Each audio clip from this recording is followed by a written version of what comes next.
कोल्हापूरच्या राधानगरी तहसील कार्यालयामध्ये शेतकऱ्यांनी भर पावसात मोर्चा काढला। बिद्री साखर कारखान्याच्या कारवाईच्या निषेधार्थ हा मोर्चा काढण्यात आला।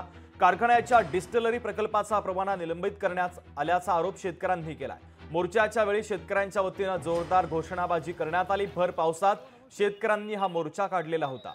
बिद्री साखर कारखान्याच्या कारवाईच्या निषेधार्थ मोर्चा काढण्यात आला। कारखान्याच्या डिस्टिलरी प्रकल्पाचा परवाना निलंबित केल्याचा शेतकऱ्यांनी आरोप केला आणि त्यामुळे शेतकरी एकवटल्याचं पाहायला मिळालं। जोरदार घोषणाबाजी देखील या ठिकाणी करण्यात आली।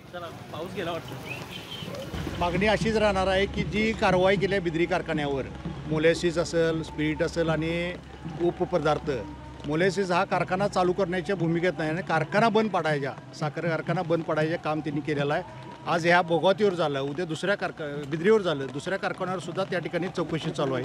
त्याच पद्धतीनं महाराष्ट्रातल्या सगळ्या साखर कारखान्यावर अशा चुकीच्या पद्धतीची कारवाई करण्याची शक्यता असल्यामुळं या बिद्री कारखान्याला पाठिंबा देण्यासाठी आम्ही सगळेजण आलेलो आहे आणि कारखाना लवकरात लवकर चालू करावा। प्रचंड प्रमाणात रोष असा आहे। बिद्री कारखाना आज बघितला तर देशात 1 नंबरला कारखाना आहे आणि चांगल्या प्रकारचा दर दिलेला आहे। चांगल्या प्रकारचे पुरस्कार गेले 5-7 वर्ष 8 वर्ष त्यांना मिळत आलेले आहेत आणि असं असताना सुद्धा साखर कारखान्यावर एखाद्या मोर्चा एवढ्या मोठ्या प्रमाणात कारवाई करणं हे सुद्धा चुकीच्या पद्धतीचं आहे। लोकशाही मराठी ऐका, पहा, जागरूक रहा।